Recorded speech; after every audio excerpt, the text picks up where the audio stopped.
हर पल आपके साथ। नमस्कार, हरपल न्यूज देख रहे हैं आप। मैं हूं आपके साथ नूपुर सक्सेना। स्वागत है आप सभी का गुजरात राजस्थान के खास बुलेटिन में। खबरों का रुख करेंगे, लेकिन इससे पहले नजर इस वक्त की हेडलाइंस पर। गुजरात के 2 दिवसीय दौरे पर केंद्रीय गृह मंत्री अमित शाह 15 जनवरी को होने वाले जैविक खेती के कार्यक्रम में लेंगे हिस्सा। रिलायंस इंडस्ट्री करेगी गुजरात में 6 लाख करोड़ का निवेश। गुजरात सरकार के साथ किया गया समझौता, 10 लाख लोगों को मिलेगा रोजगार। पश्चिम बंगाल में हुए ट्रेन हादसे पर सीएम अशोक गहलोत ने जताया दुख। मंत्रियों को बंगाल जाने का दिया निर्देश। सीएम ने ट्वीट कर दी जानकारी। राजस्थान में बढ़ी ओमिक्रॉन पॉजिटिव मामलों की संख्या, 51,000 से ज्यादा मिले ओमिक्रॉन केस। 13 दिन में राज्य में हुई 6 लाख से ज्यादा जांच। रुक करते हैं खबरों का।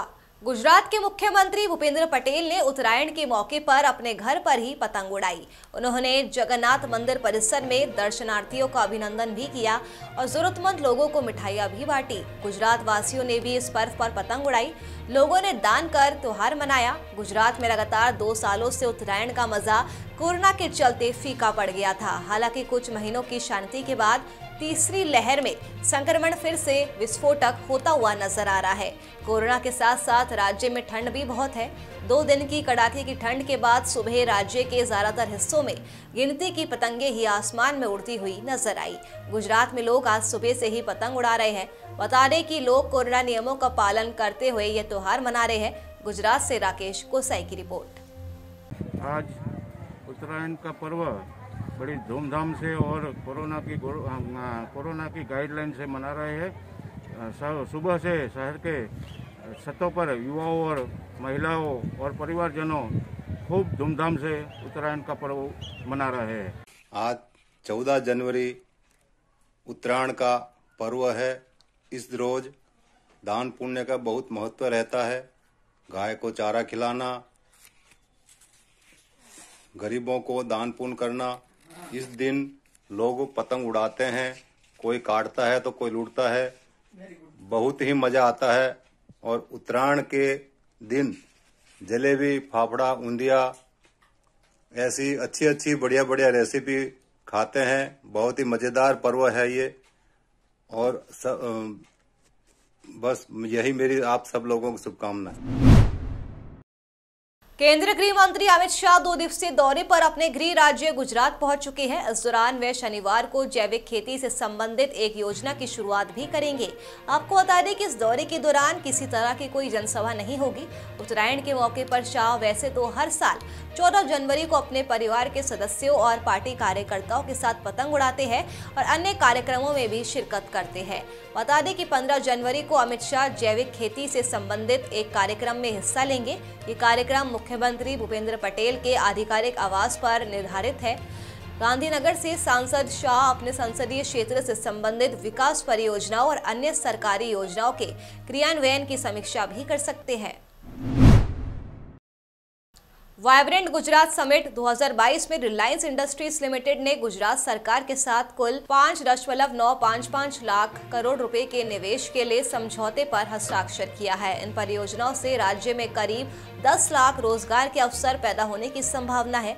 गुजरात को कार्बन मुक्त बनाने के लिए रिलायंस ने राज्य में 10 से 15 वर्षों की अवधि में 100 गीगावाट अक्षय ऊर्जा संयंत्र और ग्रीन हाइड्रोजन इकोसिस्टम की स्थापना के लिए 5 लाख करोड़ रुपए का निवेश करने का प्रस्ताव रखा है।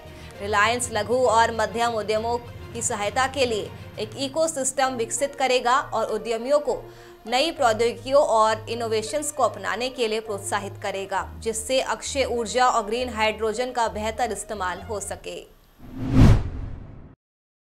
गुजरात में महसूल विभाग में भ्रष्टाचार और अनियमितताओं पर सरकार की ओर से कार्रवाई के तहत लापरवाही के लिए एक डिप्टी कलेक्टर सहित 3 राजस्व अधिकारियों को निलंबित कर दिया गया।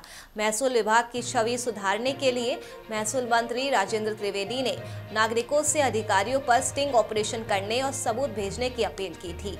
मंत्री राजेंद्र त्रिवेदी ने कहा कि सरकार की योजनाओं का फायदा नागरिकों को तुरंत दिलाने में सरकार लापरवाही करने वालों को नहीं बख्शेगी। गुजरात से राकेश गोसाई की रिपोर्ट।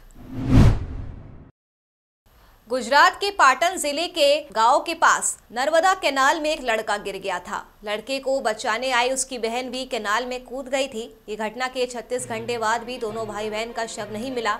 वहीं विधायक किरीट पटेल ने राज्य के महसूल मंत्री को कॉल कर जानकारी दी। तब मंत्री ने पाटन जिला कलेक्टर को एनडीआरएफ की टीम तैनात करने का आदेश दिया।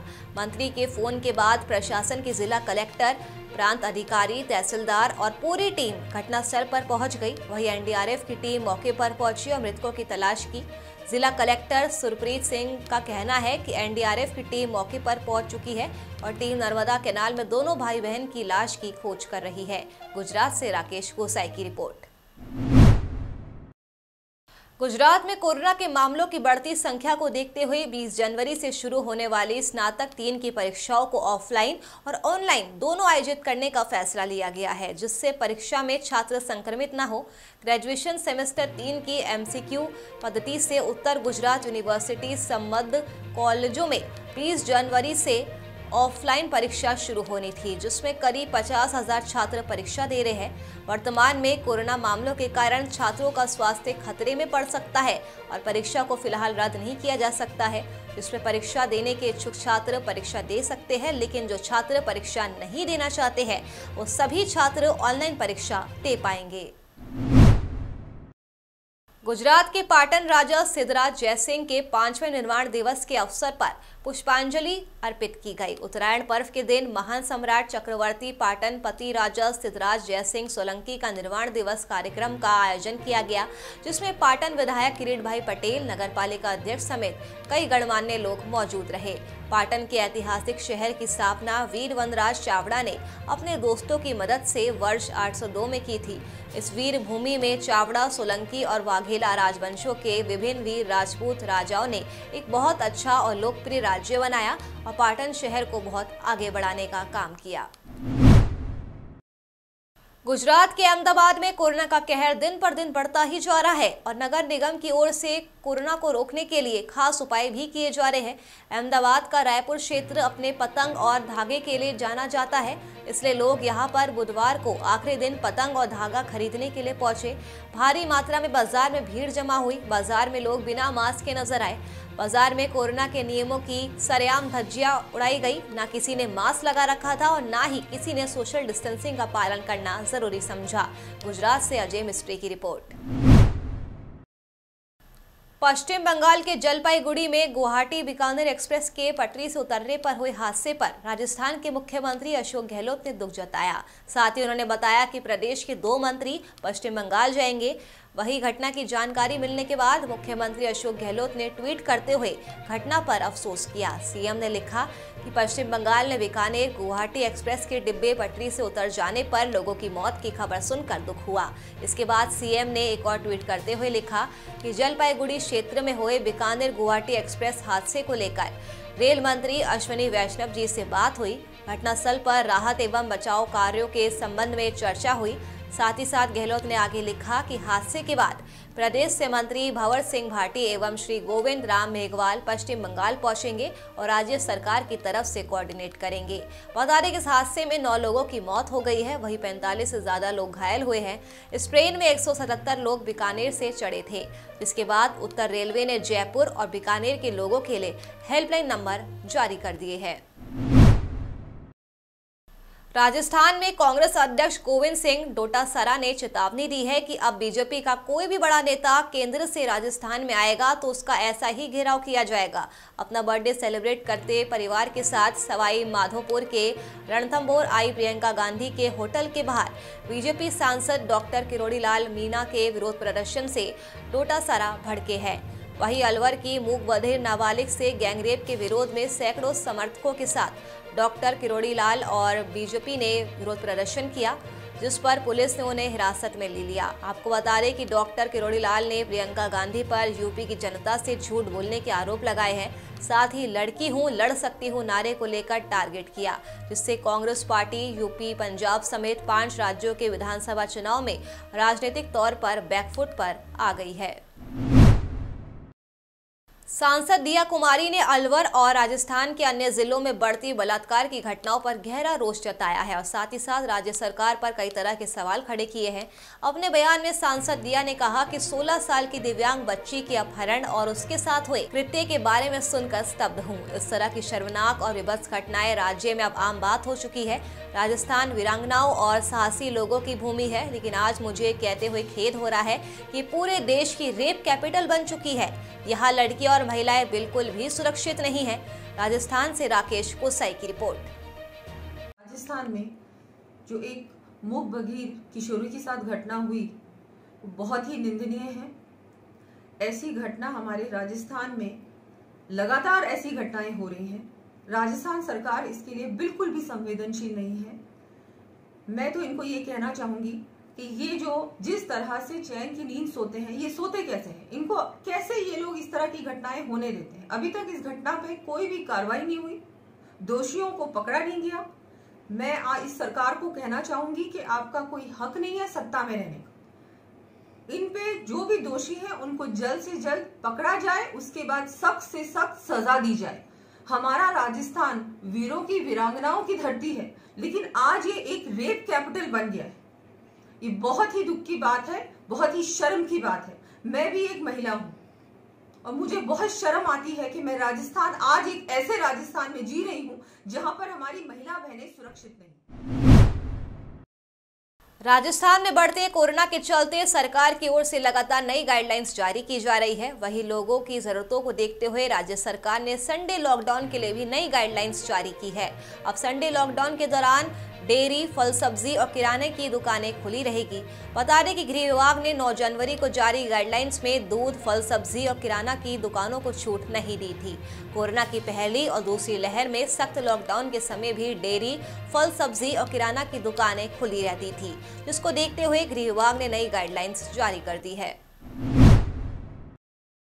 राजस्थान में कोरोना के नए वेरिएंट ओमिक्रॉन ने पॉजिटिव मरीजों की संख्या को बढ़ाकर रख दिया है। इसका अंदाजा इसी बात से लगाया जा सकता है कि इस साल की शुरुआत से 13 जनवरी तक जितने भी टेस्ट किए गए उनमें हर 13वां सैंपल पॉजिटिव निकला है। वहीं जिलेवार स्थिति देखें तो जयपुर में स्थिति सबसे ज्यादा खराब है, जबकि जालोर में स्थिति कंट्रोल में है। राजस्थान में पिछले हफ्ते से लगातार जारी सर्दी का सितम में अब कुछ हद तक राहत मिली है। मकर संक्रांति पर तेज सर्दी से थोड़ी राहत मिली है, लेकिन हवाओं में अभी भी ठंडक बरकरार है। हालांकि प्रदेश के कई जिलों में दिन और रात के तापमान में बदलाव देखने को मिल रहा है। अब रात के तापमान में 1 से 2 डिग्री तक की गिरावट दर्ज की जा रही है। इधर उत्तर पश्चिमी राजस्थान में घने कोहरे और कड़ाके की शीतलहर का सितम जारी है। पूर्वी राजस्थान के जिले भरतपुर, धौलपुर, करौली की अगर बात करें तो यहाँ पर तापमान 3 से 4 डिग्री के आसपास बना हुआ है। मौसम विभाग से मिली जानकारी के मुताबिक प्रदेश के फिलहाल यहाँ पर बारिश के कोई आसार नहीं है, लिहाजा अब धीरे धीरे सभी जिलों में मौसम साफ होगा। वहीं आने वाले कुछ दिन सर्दी से राहत भरे हो सकते हैं। मौसम विभाग जयपुर केंद्र के अनुसार 14 जनवरी यानी मकर संक्रांति के अवसर पर जयपुर में सुबह के समय मध्यम दर्जे का कोहरा छाया रहा। साथ ही साथ सुबह के समय आंशिक बादल छाए रहने और दोपहर के बाद आसमान साफ रहने की भी संभावना जताई गई थी। हिल स्टेशन माउंट आबू में इन दिनों कड़ाके की सर्दी पड़ रही है। गुरुवार रात सर्दी ने 15 साल का रिकॉर्ड -4.6 डिग्री सेल्सियस दर्ज किया गया था। आपको बता दें कि माउंट आबू में पिछले 6 दिनों से लगातार पारा जमाव बिंदु से नीचे ही दर्ज किया जा रहा है। कड़ाके की ठंड और शीतलहर ने लोगों को ठिठुरा दिया है। अधिकतम तापमान 20.5 डिग्री सेल्सियस दर्ज किया गया है। चलिए फिलहाल के लिए गुजरात राजस्थान के खास बुलेटिन में मेरे साथ बस इतना ही। देश और दुनिया की तमाम खबरों के लिए आप देखते रहिए हर पल न्यूज। नमस्कार।